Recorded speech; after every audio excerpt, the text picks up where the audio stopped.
Halo kawan, selamat datang di podcast Satu Langkah. Setiap orang mempunyai langkahnya masing-masing, entah itu langkah maju, langkah mundur, atau bahkan langkah yang sia-sia. Selamat malam untuk kalian semua, pendengar setiap podcast Satu Langkah. Untuk malam ini, kayaknya kita lanjutin yang kemarin ya. Kemarin kita sempat terpotong gara-gara kecapean saya. Kemarin di episode sebelumnya, di akhir, di penutup, saya sempat dengerin lagu. Coba deh kalian lihat. Kemarin saya sempat ngasih sebuah lagu di akhir yang menurut saya lagu itu akhir-akhir ini sangat sering didengarkan, terutama untuk usia-usia kita. Usia-usia apa ya? Biasalah, orang yang dengerin podcast usianya seberapa kan pasti sudah bisa dianalisis sama kalian sendiri. Kemarin lagunya berjudul Secukupnya. Lagu itu kemarin pertama kali saya denger pas nonton film NKCTHI ya. Sebelumnya saya memang sudah tahu buku NKCTHI. Terus saya lihat filmnya kok lumayan ngena. Dan lagunya pas saya dengerin, ngena juga. Apalagi kalau didengerin pakai audio yang bagus, pakai earphone yang jelas, dan bassnya ngena. Mantap pokoknya. Film NKCTHI itu menceritakan tentang keluarga. Setiap keluarga pasti punya rahasia. Intinya seperti itu. Dan di situ mengisahkan sebuah keluarga yang disetting bahagia oleh papanya. Papanya benar-benar gak mau ngelihat setiap anggota keluarganya itu bersedih. Maka dari itu, mereka semua dipaksa untuk bahagia. Alasannya, papanya pernah merasakan kesedihan yang sangat mendalam. Dan dia tidak mau setiap anggota keluarganya merasakan hal yang sama. Maka dari itu, dia memaksa setiap orang untuk bahagia dengan caranya sendiri. Padahal faktanya bukan cuma di film itu. Sebuah kebahagiaan itu datangnya tidak bisa diminta ataupun direncanakan. Yang pasti kebahagiaan itu datangnya secara refleks. Setiap orang pasti punya kesedihan dan kebahagiaannya masing-masing. Di situ menceritakan ketiga anaknya yang diatur. Nanti harus sekolah di sini, keluar harus seperti ini, harus ngelakuin ini supaya apa? Ya maunya sih supaya bahagia, semuanya tertata rapi. Padahal apalagi anak muda, kita semua sudah merasakan. Kita pengen pikiran kita bebas.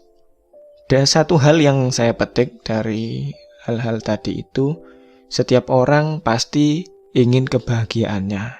Setiap orang ingin meraih kebahagiaannya dengan cita-cita yang diharapkan. Tapi ada tapinya. Dalam sebuah keluarga, itu kan ada beberapa unsur. Ada orang tua dan ada anak. Yang membesarkan anak memang sih orang tua. Maka dari itu, setiap orang tua pasti punya cita-cita. Tapi kan belum tentu cita-cita anak ini sama seperti cita-cita orang tua. Maka dari itu, saya pernah dengerin sebuah quotes di Instagram, saya lupa akunnya. Pokoknya intinya gini, orang tua punya cita-cita, tapi tak boleh menghalangi cita-cita anaknya. Pasti pada ngena. Yang sekarang lagi mengalami quarter life crisis. Kemarin sudah kita bahas yang usianya nggak jauh dari 25 tahun. Banyak dari kita yang mungkin sedang menghadapi keadaan tapi tidak sesuai dengan harapan. Banyak yang merasakan kesedihan. Untuk yang masih belajar pasti merasakan khawatir. Nanti setelah aku lulus, aku mau kemana? Hidupku cuma gini-gini aja. Yang benar-benar sudah lulus ngerasakan setelah wisuda bahagia. Bahagianya sesaat. Jadi pengangguran, mau ngelanjut ditolak perguruan tinggi yang diharapkan, mau kerja ditolak sama perusahaan, ada kerjaan sampingan tapi bayarannya nggak seberapa, nggak cukup buat makan, apalagi buat traktir pacar ada, nggak cukup. Pasti pada frustasi. Bahkan rumah sendiri yang seharusnya rumah menjadi tempat yang paling ternyaman bisa menjadi sebuah neraka untuk kita yang sedang merasa berada di posisi quarter life crisis. Mau pulang dirasain tetangga karena pengangguran, sekolah tinggi-tinggi gak jadi apa-apa, gak pulang gak bisa makan, di rumah cuma diem aja, sumpek, beban pikiran, ya itu semua pasti akan merasa saat orang-orang berada pada posisi bawah. Pengalaman menentukan bagaimana keadaan kita ke depan. Pengalaman menentukan bagaimana keadaan kita saat membutuhkan. Jika kita memiliki pengalaman yang banyak, maka kita bisa menjadi suatu pribadi yang kuat. Mau kemana-mana sudah tahu, oh ini jalannya seperti ini. Maka dari itu, untuk kalian semua yang masih mencari pengalaman, terutama untuk yang masih menempuh pendidikan, cari pengalaman yang banyak. Jangan dilihat dari sudut pandang saja, tapi coba menjadi orang lain. Cari pengalaman kepada orang-orang yang sudah memiliki pengalaman yang banyak. Kita ambil hikmahnya, kita belajar banyak. Supaya apa ya? Supaya nanti saat kita membutuhkan, kita tahu, oh orang itu seperti ini pernah merasakan jalan keluarnya, kita tahu karena sudah pernah diceritakan. Ya itu tadi, quarter life crisis. Setiap orang mempunyai krisisnya masing-masing. Tadi pas saya baru buka Instagram, kebetulan ada satu akun media sosial Instagram tentang mahasiswa yang menceritakan ini juga. Pasti saya yakin ngena untuk teman-teman. Ya meskipun di situ TikTok, intinya gurauan, tapi faktanya ya memang kayak gitu. Pasti yang banyak frustasi. Tapi ya tetap yang penting dilakukan aja. Pasti dari kalian yang sedang mengalami hal-hal tersebut dengerin lagu itu, kenanya di sini lagu Kapan Terakhir Kali Kamu Dapat Tertidur Tenang. Kalian yaitu sedang benar-benar krisis, sedang berharap tentang sebuah ketenangan, istirahat yang benar-benar tenang, gak perlu memikirkan tentang apa yang akan datang di esok hari. Intinya kan seperti itu. Ya kita saling sama-sama menyemangati aja lah ya. Intinya itu gak semua bisa dicari jawabannya sekarang. Ada beberapa hal yang memang membutuhkan waktu, termasuk tentang kehidupan. Kalau semua bisa didapatkan sekarang, prosesnya nanti nggak ada. Kita nggak tahu gimana rasanya sedang berada di bawah. Tapi setiap keadaan pasti ada hikmahnya. Salah satu cara untuk kita bisa mengambil hikmah dari orang lain yaitu coba deh saat kita benar-benar merasa di bawah, coba keluar. Coba lihat bagaimana lingkungan kita. Saya pernah merasakan bahwa saya benar-benar di bawah, posisi yang membuat kepala ini nyut-nyutan pokoknya. Saya keluar, melihat keadaan, lingkungan, ternyata masih banyak orang yang lebih membutuhkan. Orang yang posisinya lebih mengenaskan. Maka dari itu, setidaknya dengan melihat orang lain yang berada posisi lebih bawah dari kita, itu akan menjadi sebuah pelajaran bahwa kita ini sebenarnya belum apa-apa. Kita ini sebenarnya masih bisa bangkit. Buktinya orang lain itu yang posisinya lebih bawah dari kita bisa bangkit. Kenapa kita enggak? Kan seperti itu. Coba deh baca beberapa kisah para tokoh yang sekarang sudah berhasil. Pasti mereka pernah mengalami krisis. Salah satu tokoh idola saya aja, Jack Ma. Berapa kali ditolak sama perusahaan. Buktinya sekarang perusahaannya dia yang banyak. Kan gitu.